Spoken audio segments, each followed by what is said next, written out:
back again. Today we have a special treat. We are going to go through yesterday's FRQs and argumentation FRQ. We have a guest here today. I want to say hello and welcome to Dr. Stephen Meinhold. He is a professor of political science at the University of North Carolina, Wilmington, and he is the chief reader for the College Board United States Government and Politics Advanced Placement Program. Dr. Meinhold has taught U.S. government and politics at UNCW for 25 years and is the co-author of The Judicial Process, Law, Courts, and Politics in the United States. Dr. Meinhold is a member of College Board's National Academic Advisory Committee and has been involved with the AP U.S. Government and Politics program for 19 years, scoring essays, writing exam questions, and serving on curriculum design and assessment committee. Dr. Meinhold earned his PhD from the University of New Orleans in political science. So thank you so much for being here with us, Dr. Meinhold. It is a treat. I would love, just like right off the top, for you to kind of give us a snapshot of how you kind of come into these two questions that are there to help students be more successful. Well, good afternoon, everyone. Thank you for the opportunity to be here. Thank you, Ms. Hitchcock, for all the amazing online instruction that you've been providing for the last couple of weeks. I've been able to tune in several times, and I've learned something along the way too. So that's amazing. Good afternoon to all the students and teachers. It's an honor to be the chief reader for the U.S. Government and Politics AP program.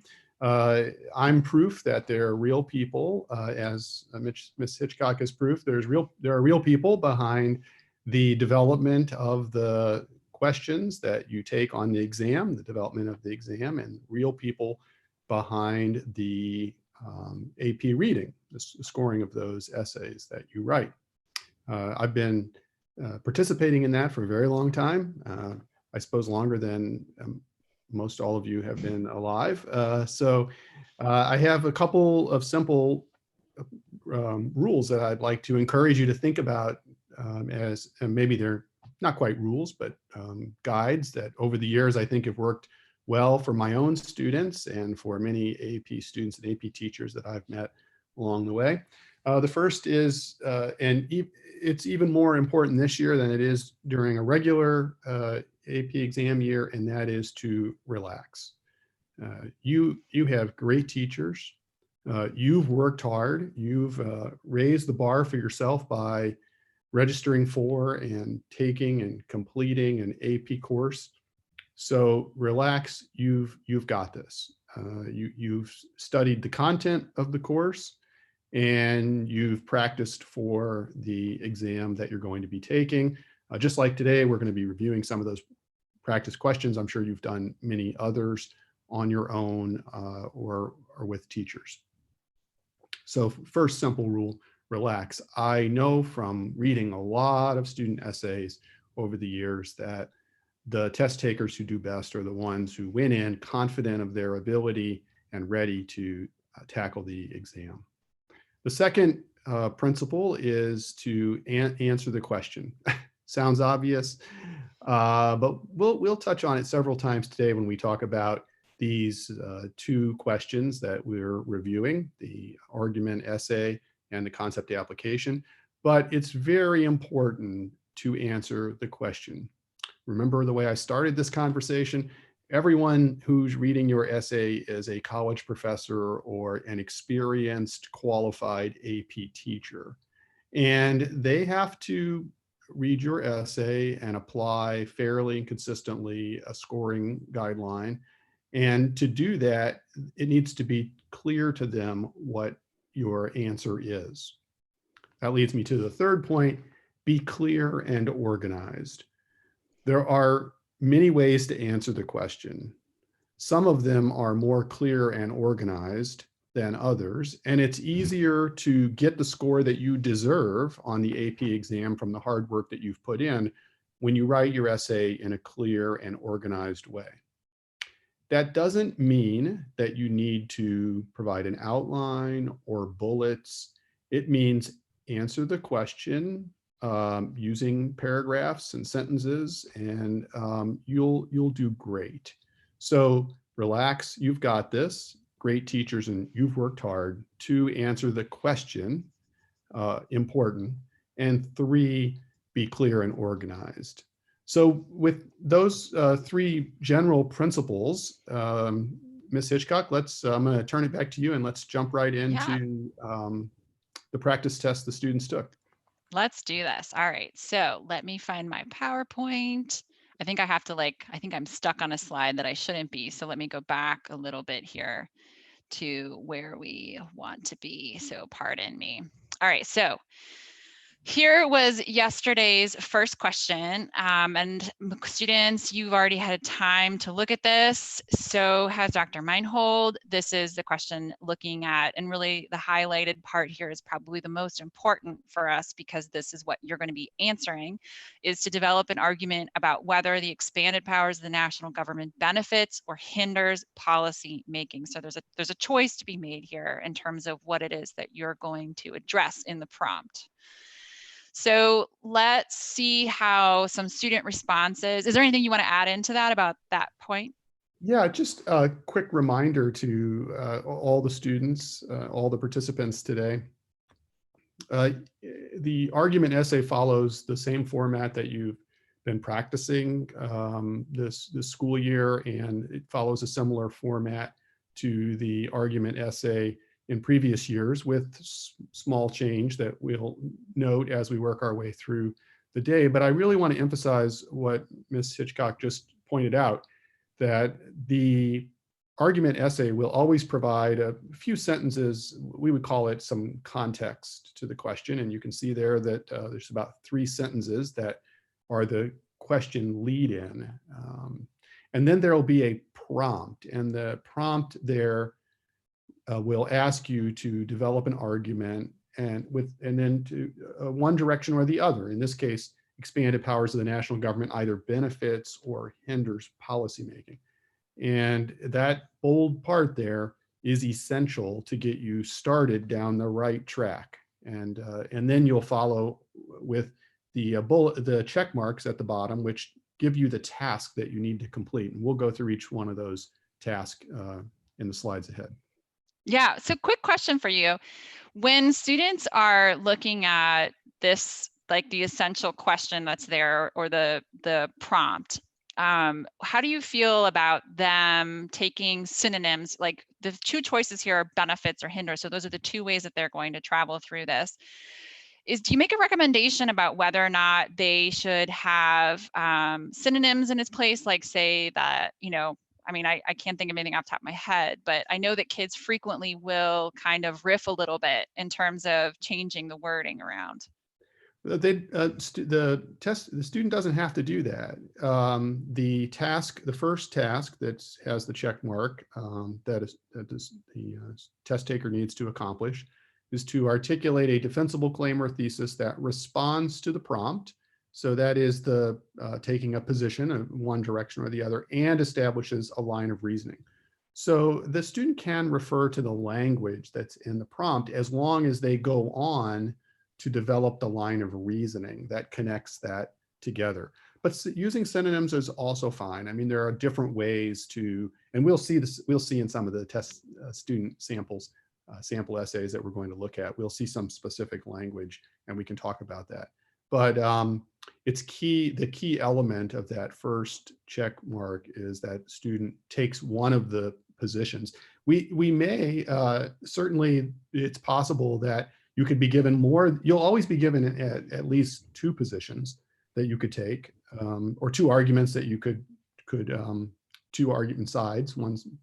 Think about 2 sides of an argument, but you could be given 3 or even 4. It wouldn't matter. The more just gives you more opportunity as a student to take one of those positions. But there'll always be the development of our argument essays always gives you a minimum of 2 different positions that you could decide to focus your essay on.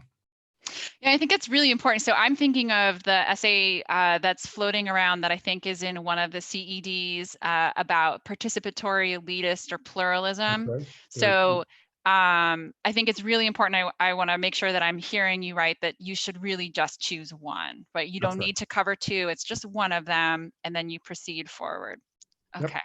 It's actually a question kids have asked quite a bit. All right, so let's look at some of these 8 points. So I've collected that prompt and it's at the top so that we can reference back to it. But this is our first response here. And I was wondering kind of what your impression of this thesis statement might be. So this is a good question to start off with, because we were just making this point.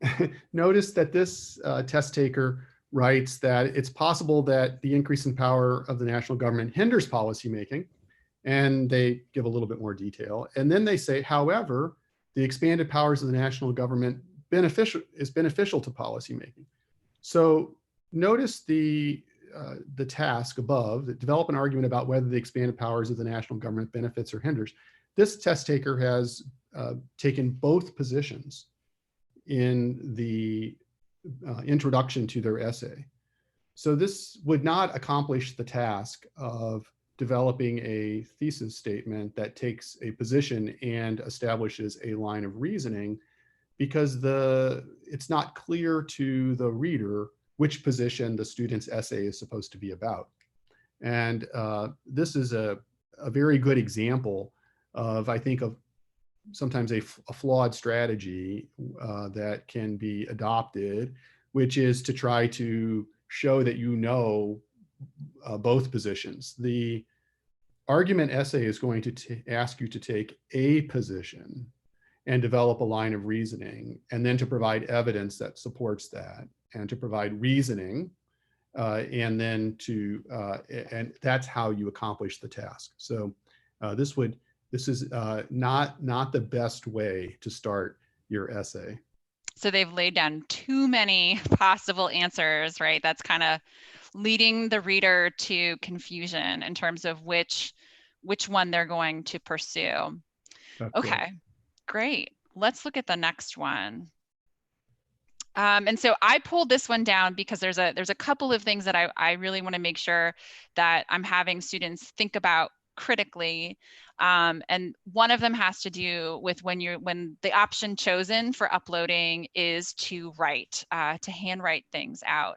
And so obviously, when we read, we run across kids who sometimes the handwriting is difficult to read, and there's mechanisms in place to try to ensure that that student gets a fair reading.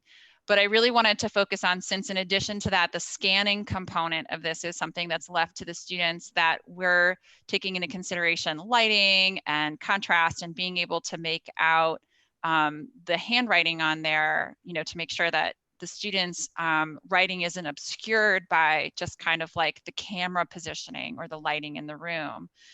But other than that, I also pulled this one down because this one doesn't attempt to have a counter argument. And I was wondering if you had any thoughts on the students' progress through this response.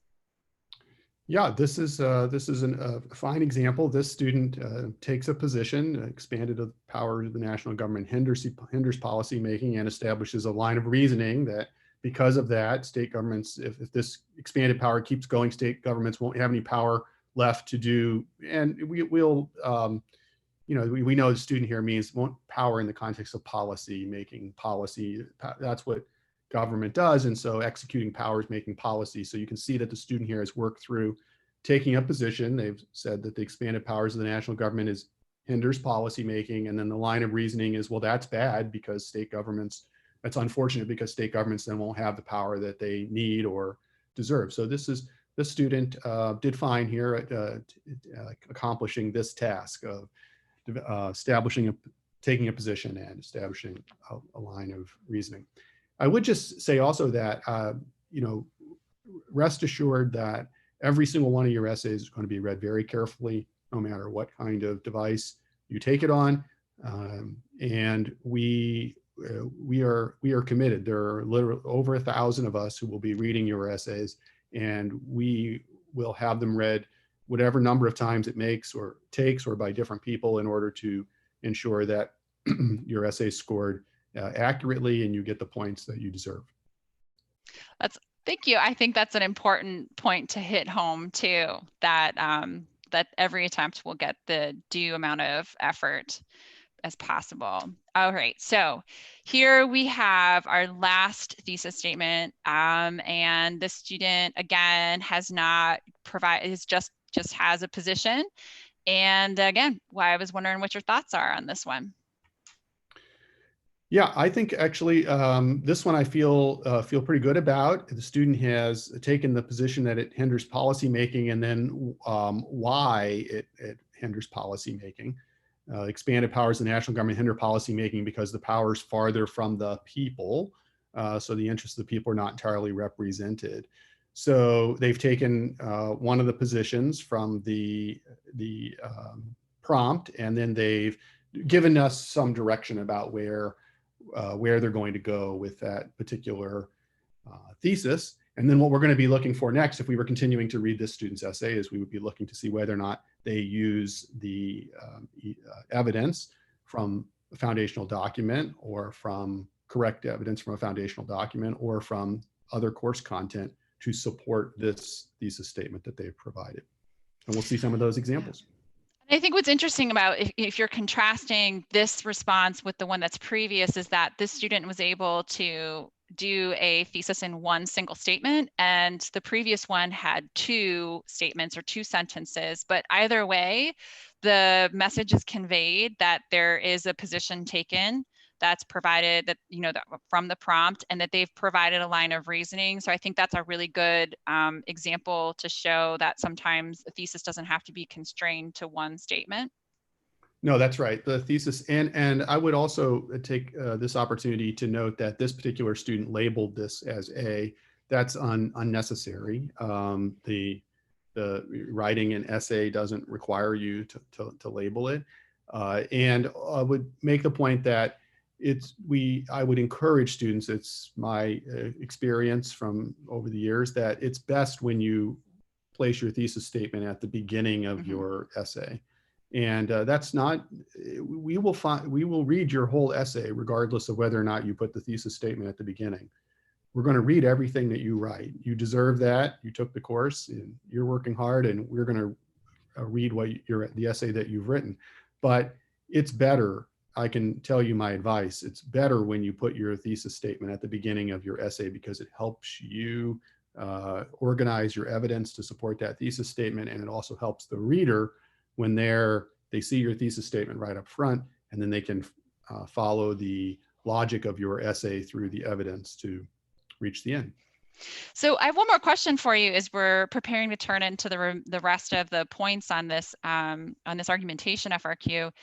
Do you have any recommendations about whether or not students should take the time to outline their responses, given the fact that there's a 25-minute time cap for the lion's share of students unless they have accommodations?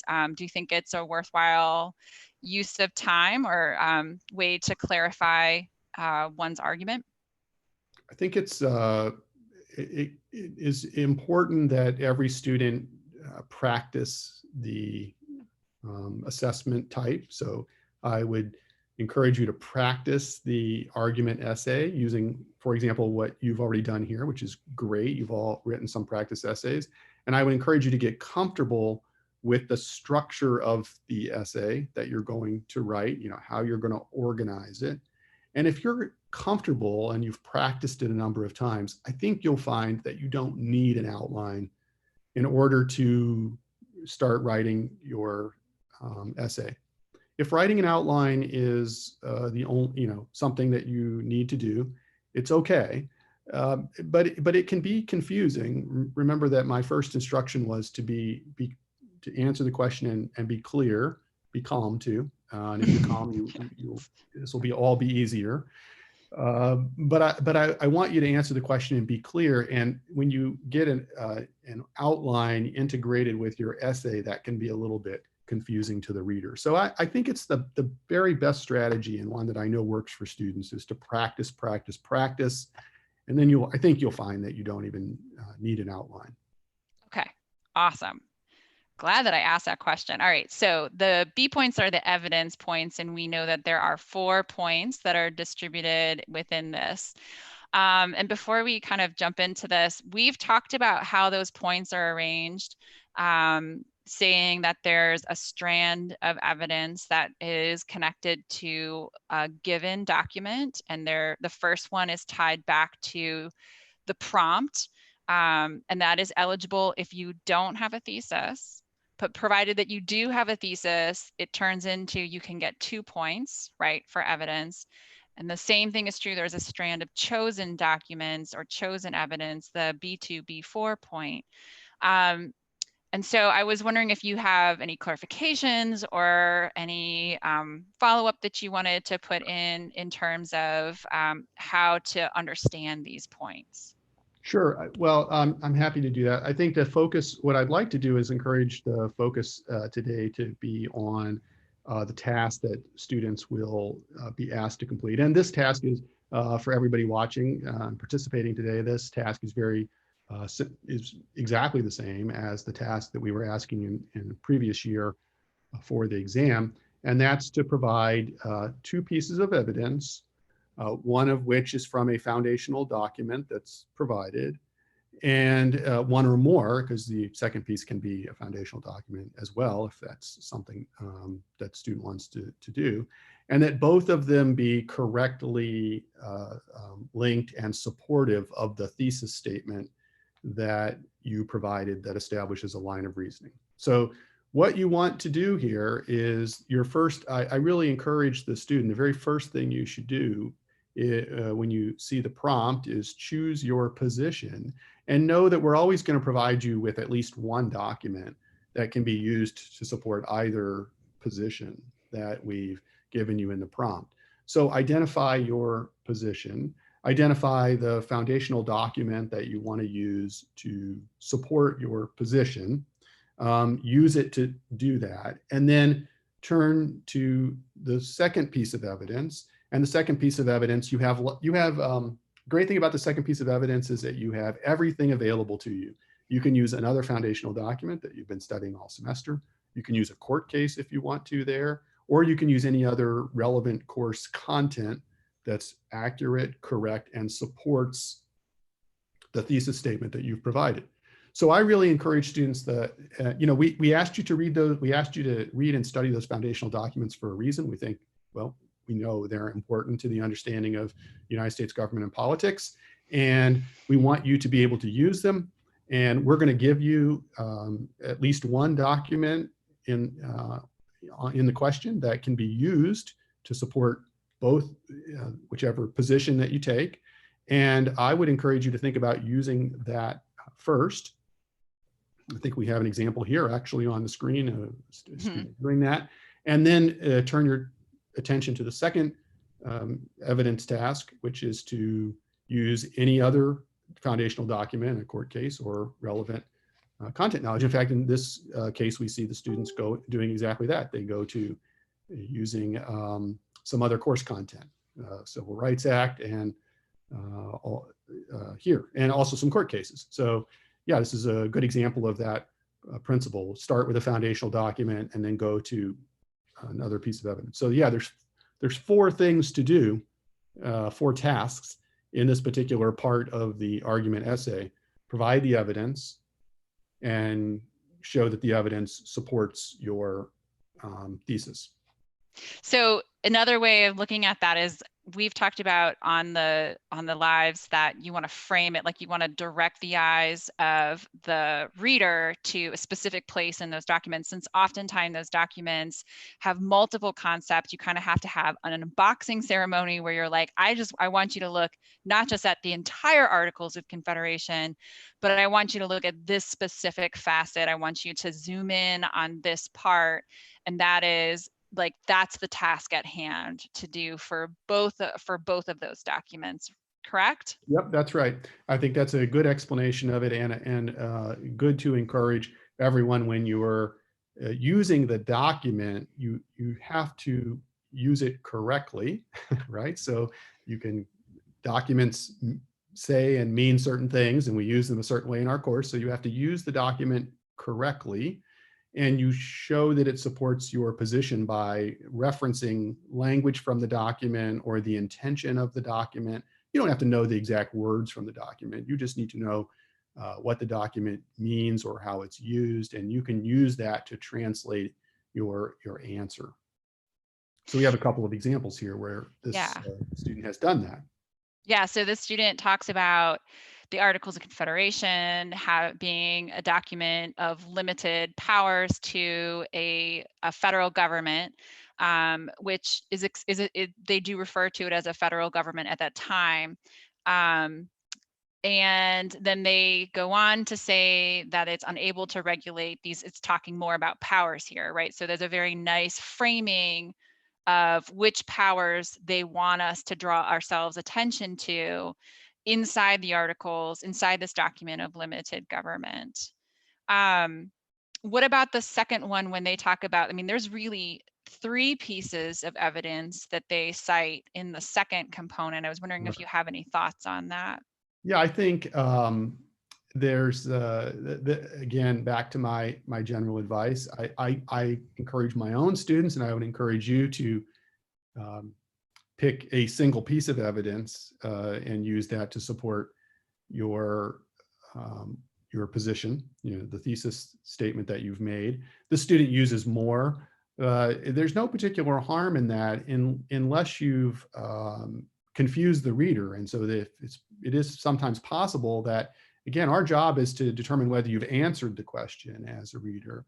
And if you've given us so much information that we can't figure out what your answer is, then that's not a good strategy. I want you to adopt strategies that give you the best chance at earning the score on this test that you deserve. So here, although I would have encouraged the student maybe to just pick the Civil Rights Act of 1964 and use that as an example. They could have done that, or pick one of the Supreme Court cases. But this all flows together nicely, and there's a fair amount of the reasoning of the evidence that they're using to support their position is good. Great. Yeah. And it's a nice description, right? We've got a nice description, a nice zooming in. And I like that we're pulling it back to answer the question, that ATQ, which I know kids see quite frequently in the in the margins of their teachers' grading. So this student also provided one of the given documents as Federalist 10, and then their chosen came from Brown v. Board, giving a description of the evidence, drawing our attention to the pivotal parts, which is the 14th Amendment Equal Protection Clause. Is there any takeaway from this one that you found interesting or compelling in this evidence? Another good example of using this student, I think, tackles the essay in the way that I would recommend. They've provided a thesis position, established a line of reasoning, and then they've used they've gone straight to a foundational document in Fed 10 and used that to support their position. So I think that's a great approach, and one that I really think, again, you can't go wrong with. We're going to give you one of those. We're going to give you at least one foundational document that can be used to support whichever position that you take from the prompt that we've provided. And then this student, again, uses Brown versus Board. It's perfectly fine to use a Supreme Court case. I like this one maybe a little better than the previous one. They both have completed the task, but this student focused with one case rather than putting in some legislation and a couple of Supreme Court cases. This is a good approach to take. It is, and the interesting thing, the unfortunate thing is that this is the thesis that we said we couldn't tell which side they had taken. So in this scenario, this student would earn the B1 and the B2, but not the B3 and the B4, correct? Yep. So I was focusing on the evidence, and they did a good job of using a document that fits the thesis. But this student, their thesis statement doesn't do a good job developing a line of reasoning. It takes a position, but it doesn't say why it's beneficial. This would be an example of where the student largely is repeating the prompt. That's a common bit of a common mistake, I would say, for students. Every year I give a presentation to teachers, and we publish some of those presentations as part of the AP annual conference that you can attend. And usually in my presentation, I say at some point that it's important not to simply restate the prompt. Remember I said earlier this afternoon, you can use words from the prompt as long as you go on to establish the line of reasoning. Yeah. Okay. Yeah. So that's a great effort, but really disappointing result in terms of the response not being able to continue on past the B1 and B2. But I mean, let's catch these mistakes now, right? When we have time. So this is our third one. And in this situation, the student doubled up on required documents. And I was wondering if you had any thoughts on the effectiveness of this strategy. Yeah, I think again, doubling up on documents is fine. We really just wanted to emphasize to students today that if you use different documents to support your argument, different foundational documents, that's why we asked you to learn them. So whether it's course content that's relevant to the prompt or other foundational documents, you should feel free to use them. There's no reason not to. If you've taken a position, developed a line of reasoning, and then one of, as I've said before a couple of times now, one of those documents is going to work for that position. If you know that of another foundational document that you can use to support your position, that's fine. This student used articles. Looks like they used Articles Confederation and Fed 10. Mm-hmm. One final question, and it's kind of one that pops up a lot with students. I know that I've had several students and teachers ask me about this. And so I've given them my perspective and what I advise my own students. And I don't know if you have any recommendations in terms of how you might navigate this. I'm sure you've heard this question. It has to do with the Constitution. How many times can the Constitution be used? And so, like I said, my point is that if I would love for them to move outside of the Constitution because they have so much information that they can use as a resource. I don't know if you have any follow-up or can take it in a different direction in terms of that recommendation. Sure. Well, the Constitution, is a large document. It's so important to our course, to our society, and it is possible to use the Constitution in different ways to support your argument. I don't think that that's the best strategy. And what I try to do with my students and what I'm trying to do with all of you today is put you in the best position to get the score that you deserve, right? To get the score that you earned. And I think that a better strategy, given that we have so many foundational documents to draw from, and also you have all the course content that you learned. And our questions this year focus on units 1 through 3. So you know those units, you know the content going in. I feel like it's a better strategy to if you're asked to use the Constitution or you choose to use the Constitution, to not use it as the second point. Yeah, I concur. I'm like, come on, guys, flex your knowledge. Right. Because you never want to run the risk of putting yourself in a spot where it's not clear that you're using a document in a different way. Mm-hmm. And that's why we've given you a foundational document that you can use at least one, and then you've got everything else available to you. You've got court cases, you've got knowledge from the course, and then other foundational documents. When we were designing this course, we picked foundational documents that I hope you all have enjoyed spending time on this semester or this year, and they are critical to our system of government, and they can be used in a lot of different ways. So these arguments, I think, tend to be ones that you can use those foundational documents for. Perfect. Yeah, they are. They're magical. Love them. All right. So returning to the reasoning, and we're going to go back to our handwritten example. So I've cut the thesis off here because we know that the student got the thesis point. And we didn't really touch on whether or not the student got the evidence point, but I know that we kind of felt as though they did a sufficient job with the evidence. And so we turn instead to the commentary. Does the commentary take that evidence and make a connection or support our the position that we took, that risk that we took when we made our thesis statement. And I would love to hear what you have to say about whether or not that student accomplishes it in this response. Yeah, I think here we have an example of both. One example where we feel like the student does, they provided the evidence, but then the foundational reference to the foundational document is correct, Brutus 1.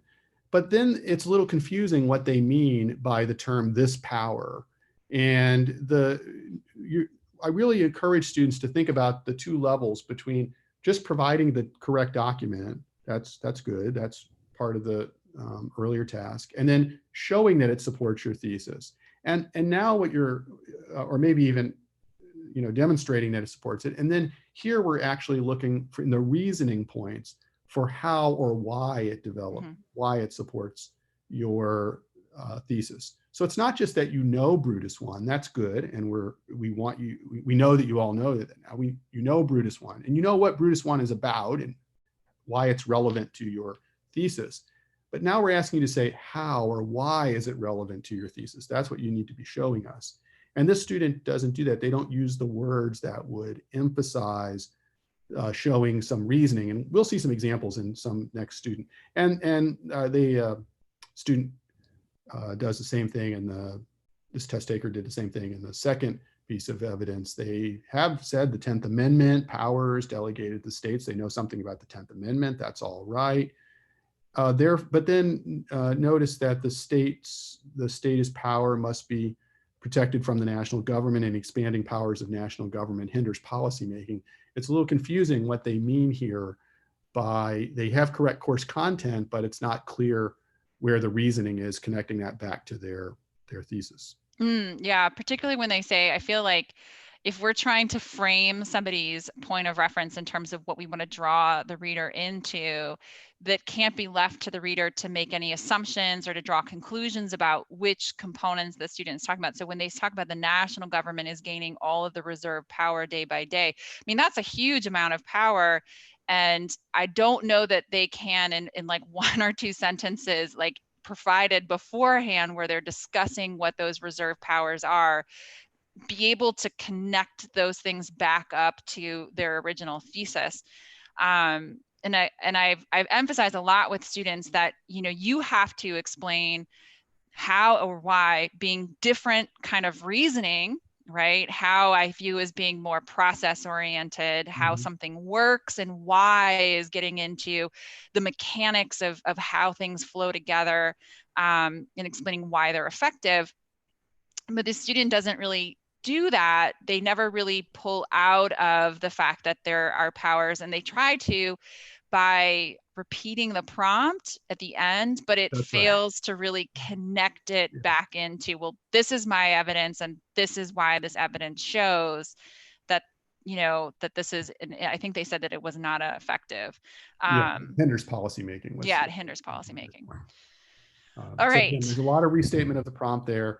The student does use Brutus 1, a foundational document. They do use relevant course content, the 10th Amendment. There's correct descriptions of those two documents, but where this lacks a strong reasoning that connects those documents and evidence back to the thesis statement. Yes, the heavy lifting goes to the student, right? All right. So we have here, I think we've already seen this document. This is the one where the student did not fail to have a thesis point, but I wanted to pull this one back through because they did a nice job with the evidence, and I wanted to know what you thought about their continuation with taking that evidence and supporting it back to, I mean, which of the thesis statements we don't know, but their reasoning skills here. Yeah, here again, let's review that we're looking for a foundational document, a correct foundational document, or other evidence from the course. Is it used correctly to support the thesis? In this case, we don't know what the thesis statement is. That's unfortunate. Is it used to correctly support the thesis? And then does the writer of the essay, does the essay author show us how or why the evidence or the foundational document supports that particular position. And here they do. Notice sometimes students will do this. They'll say therefore the emergence of the new constitution, which granted far more rights and policy making to the federal government, indicates that the national government has a more promising role in making policies for the national government. They give you that statement which links what they know about the Articles of Confederation to why the Articles of Confederation would support this position that they've taken. Yeah, I've called that a turn signal. In the past, there's other ones that I see frequently where kids like, I'm changing lanes now into my commentary, and they'll say like, this shows or because are typical turn signals that really indicate to the reader kind of like, hey, this is where I'm going, follow me now. But you can see here the students done the same type, given us the same type of turn signal. Therefore, they've also used again, right, to show that they know Fed 10, they know content of Fed 10, and they know that it can be used to support a position, and then they have how does it do that? Why does it do that? Therefore, since so many groups are competing in the federal government, no single group can control the government. So again, I think that a good example of the ways student can use reasoning. Wish they had gotten that thesis a little stronger. Yeah, this is a beautiful essay, but it needs a clear position. So, and I think this is our final one from a student where they do have, I believe we said that they do have the thesis. And I don't think we've looked at their evidence. I think this is a new response to us, but I was curious to know where you see them going. There is a little bit, if I stand corrected, I think there's a little bit of a bobble here at the end of, I believe it's the second commentary point that we want to really highlight here that is a little problematic for them. In both cases here, I would suggest that the evidence being used is a little bit confusing, a little fuzzy to the to the reader. So notice that in last statement there, individuals may make policy more effectively when they are secure in their belief that the federal government will protect their rights. Well, individuals don't make policy, obviously. Individuals can depend on the federal government to keep their constitutional rights protected. It's student here does know some documents, but the use of the documents is not as clear as it could be. And I think when we go back and you have a chance to review, very important as we finish our commentary on this first question in the argument essay, that you work through the essay in a logical way, that you take a position that develops a line of reasoning, and then you provide evidence that supports that position that you've taken and supports the line of reasoning, and you show how or why that evidence does that. And then you do that a second time. Yeah. And you'll do great on the essay. In this case, we feel like if you look at the first part, the policy making is improved because there cannot be as many factions at the state level since they're forced to compete at the national level since the national government's power has expanded over time. It's just confusing. It's a very circular kind of logic that is being used here, and it's not clear that they are using effective reasoning to say why Fed 10 supports the position that it would be better to have expanded strong national government making policy. Okay, fantastic. So we're going to change directions now. We're going to go into the concept application FRQ. And I know that today when I was talking to a group of my students that they pointed out something that I want to talk to you about right at the top, and that is the explain task verb in B. What was interesting that they noticed was that there's a word in there that implies that there's reasoning skills at play, and that is differ, right? So if we go back to the course, the CED, there are these 4 reasoning processes that are highlighted. And I was wondering if there's any thought that or any explanation, any commentary that you want to give on some of those reasoning processes and their presence and how to address them as you turn into these task verbs. Yeah, the task verbs, we've talked a little bit about them, are very important. That is something that as a test taker, you want to look immediately at what task verbs that you're seeing.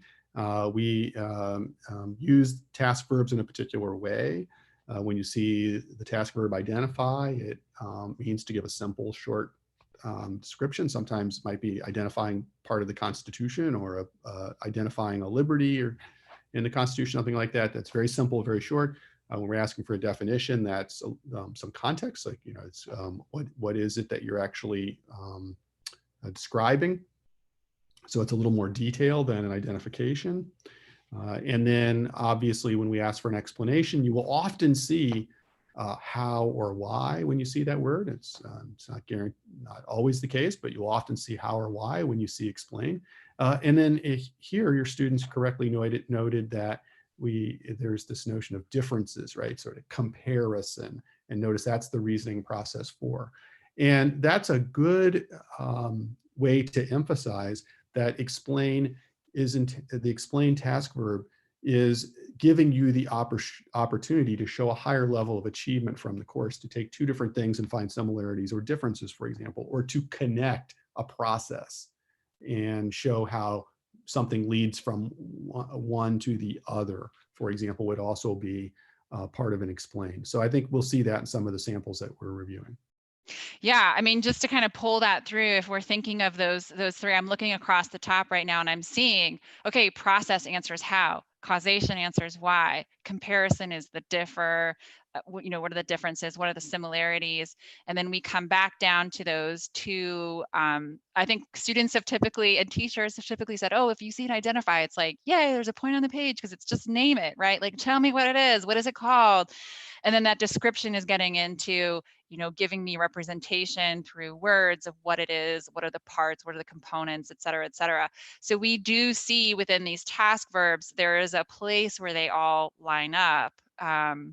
And that will help us kind of direct ourselves through this particular concept application FRQ. Yep, and this was all done by design, and the purpose was to make it so that you can do the very best on this test and demonstrate your ability. So that's why that's why you have this information available to you, and you can see how the differences between describe and explain and what those differences mean.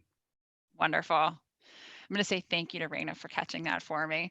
She's probably watching right now. Shout out. Shout out to Raina.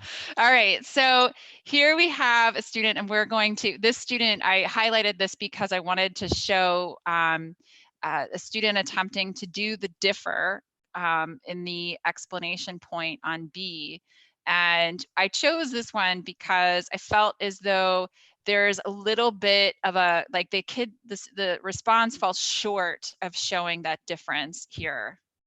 That's right, because the difference that the student's being asked about in the question is between the difference between the Johnson Amendment, which restricts speech, political activity by the religious organizations, and Citizens United, which didn't restrict but expanded speech and speech as money. So here, the student really isn't making the proper comparison or making clear the difference between the Johnson Amendment and its connection to freedom of speech, because that's the comparison element between the primary comparison element between Johnson Amendment and Citizens United.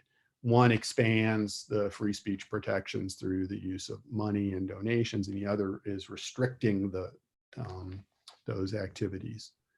So this is a good example where the student hasn't made that differentiation. Yeah. Yeah, it's very true. Restricting it on a classified group with that, which would be religious institutions.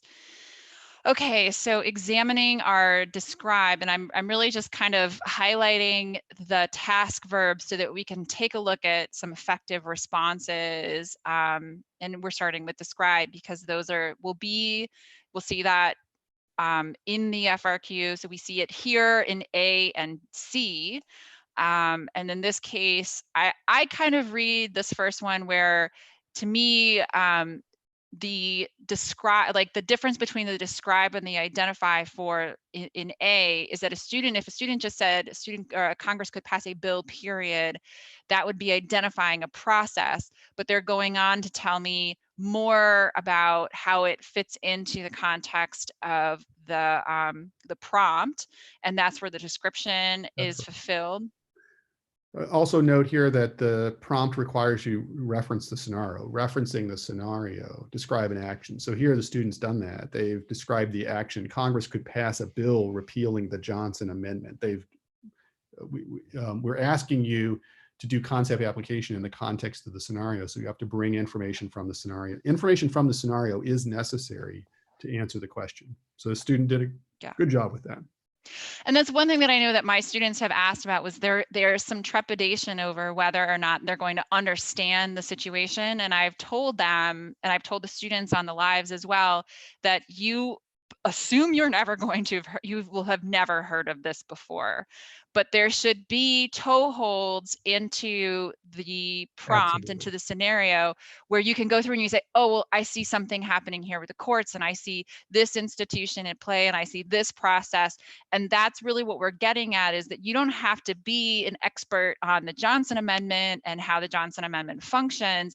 You have to be able to see those proper noun ideas and pull them back in as you're just explaining a process. And I think the other thing that bears repeating is that oftentimes when you're looking at this, it's kind of like, what could happen? And I know that one of my students had said, well, I'm nervous that I'm going to get it wrong if it's something that happened in the past, if that's not what ended up being, the actual outcome of whatever the scenario is. And I had told them that you're just answering the question, right? Like, don't worry about what actually happened. Just answer the question with the things that you know. Yeah, very good strategy. Relax, answer the question with knowledge that you know. And I promise you that anytime we've developed a question, we've made absolutely sure, it's been reviewed many times, that all the information that you need as a student to answer the task that we've asked will be available in the scenario and in the course content that you've learned in units 1 through 3. So that's our promise to every student who's listening. We're going to give you a scenario that has the information that we've told you enough about the Johnson Amendment that you could, for example, know that the Johnson Amendment limits speech by religious leaders and organizations, and that would have been necessary for the B task here that we just saw in that previous slide. So here we have a good describe, Congress could pass a bill repealing the Johnson Amendment. We have another good describe in the third paragraph there. The interest group feels that their right of freedom of speech under the First Amendment is being threatened, right? So they've got a good description. So 2 good descriptions.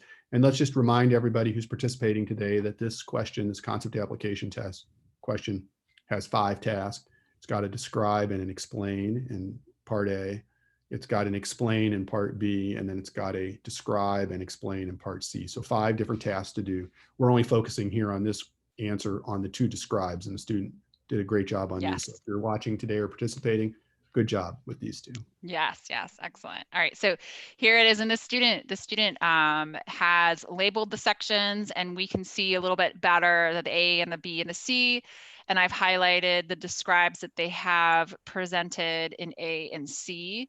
I don't know if you have any comments that you wanted to provide us on, or any feedback on this one.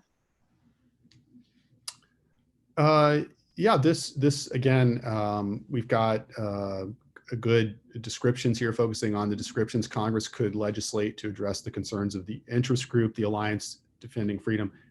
Notice here the student has done a very good job connecting it back to referencing the scenario, and that's important for part A. Special interest group would likely identify the restriction on monetary contributions as infringement on First Amendment rights or free speech. So again, good job here. Yeah, way more detail in the last one, but they both good. Yep. All right, so then we turn to our explain task verbs, and we already had a little bit of conversation about that. This first one, I really wanted to highlight the explain, where the response says one way a partisan divide could prevent creating this law is if the president was from a different party than those who supported the law in Congress and the president decided to veto the law. Now, I really want to hear what you have to say. The one thing that I will comment is that I see a lot of pronouns, and that is something that adds obscurity to an answer. But beyond that, I know that there's other things that we want to talk about with this answer. Yeah, the always again, that advice I give: answer the question, be clear, and before you tackle the your answer, look to see what the question is asking you to do. What's the course content that's being assessed here? And it's about partisan division. Now, partisan divide is not actually explained here. There's no reference to political parties specifically, and there's no, the description of divided government is actually incomplete because it doesn't reference partisan control of the two branches of government. So the students used a lot of information here that is connected, but doesn't get to the essential answer that's necessary to complete the task, which is to say that partisan divisions could prevent the action because political parties disagree on public policy. Democrats take one position, Republicans take the other. Or if they wanted to go the direction that they did, they could talk about the president being a Republican or the Congress being controlled by Democrats or vice versa. Here, so students tried to do that, but just wasn't as clear. And I think your statement about using too many pronouns, and also just, again, focusing on organization and clarity would have improved this student response. Yeah, I mean, it's to me, I see that there's definitely a discussion of the effect, but I don't know what's caused it. And I think that is kind of where putting in words like Republican and Democrat, whether it be divided government that is between Congress, or if it's between the president and Congress, like that's important information that allows the reader to know and see. I think that the student understands. I've said time and time again that I cannot infer if you're falling short on critical description words. I can't infer that you know it if you don't have it on the page. It has to be it has to be able to stand on its own, essentially. We want you to show us what you know about the course and apply it to the scenario. And this response just didn't quite meet that requirement for the explain here. Okay, wonderful. So we're going to move on to, I think this is our last slide. So this student, again, we're going to the explain up here in A as a way to highlight. So the student says, however, if there's a divided government between Congress and the executive branch, the president could threaten to not enforce the amendment that Congress replaces the Johnson amendment to pressure Congress, or if it does not fit his or her political agenda. So what are your thoughts on this response and how effective it is at explaining how partisan divisions are going to prevent forward action in Congress? Well, this is another example where the test taker is really given us definitions and hasn't done what we've asked them to do in the how or why of the explain. And that's really important to focus on as you're practicing your writing the essays. Be sure that you're not just describing what partisan division is or what divided government is, but you're saying why or how that partisan division is going to make the action more difficult in this case. And here, what's missing is a clear reference to partisan control. So there's divided government, but the student hasn't said what divided government means in the context of partisan control. So they've used other course concepts and they've said pressure Congress. There is a way to write this. The question asked about partisan control and partisan division, excuse me, and that is not demonstrated in this particular answer. I would like to make one observation, and that is that it's a common for students to confuse partisanship and ideology, and that's something also not ideology not on the test this year, so don't worry about that in the context of the units, but that's an important takeaway for future Yeah. thinking. Yeah, it's tricky. Partisanship is a part of it because we talk about divided Congress and we talk about, different voting techniques, whether it be delegate or Politico or trustee or partisan. So that whole component of party still, since it's in Unit 2, I'm That's right. assuming it's still in play. Party, absolutely. Yeah. And the party is very obviously very important, in which party controls the presidency and makes appointments and all the information in Unit 2 and the interactions between the branches of government. Yeah. All right. So I think that brings us to the end of our day. I'm gonna skip out of the resources because the students can, if they need stuff, this is where we go, the one-stop shop.